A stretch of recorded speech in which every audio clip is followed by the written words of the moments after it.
Thank you so much. And my last question is, a month ago, I received a response from you for my data request, saying that the data I had wanted, which was amount of people turned over to Border Patrol, total arrests, citations, were not previously captured. Do you stand by that statement? In effect. Moving away from that, here is a copy of the email I sent on March 12th. This was my initial data request. And as you can see, the first top questions were for Mr. Huckleberry, and then the next 5 were for the Pima County Sheriff's Department.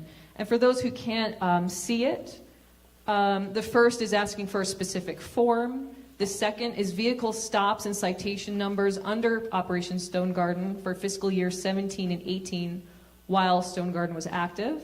The next point is for, and these are all for fiscal year 17 and 18. I wanted to know the amount of people turned over to Border Patrol, total arrests, misdemeanor and felony, and then total cost per hour under Stone Garden.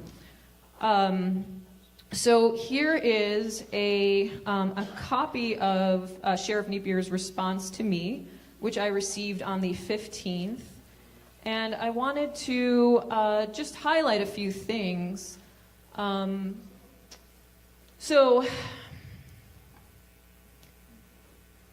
in your packet, you have a copy of a daily activity report that I handed you, and I can show that later. And I believe the commissioners have a copy of the a DAR, so you know what those look like. When I asked about vehicle stops and citations numbers, I was told by Sheriff Napier, we have previously not captured this information, and then there were a few reasons why. And then the same answers applied for the other data that I had requested.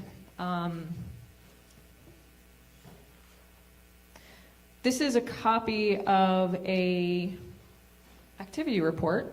For those that don't have a copy in your packets, this doesn't look that great because it's really pixely. But you can see right here, we have vehicle stops, citations, felony arrests, actually quite a bit of data. This I chose at random. It looks like some nights were a lot more interesting than others. And those fields are filled out. So now, if I am correct, as communications captain, you deal with public records requests in some way? No. I actually, the only records requests I deal with are directly in regards to this commission, and that's only to streamline the process so you get the information as fast, as soon as possible. Great. The actual overall public records requests go to another division. Okay. So you have a copy of the DAR, and in your estimation, looking at this DAR, has Pima County Sheriff's Department previously captured the following information under Stone Garden? Vehicle stops? Yes. Citations issued? Yes. Number of people turned over to Border Patrol? Yes. And total arrests, including misdemeanor and felonies? Correct, and that's also inclusive in all of the data I provided to the commission, kind of summarizing all that too. So we've been as transparent as possible. Great. I just want to reiterate that the letter I received, signed by Sheriff Napier, told me that we have previously not captured this information.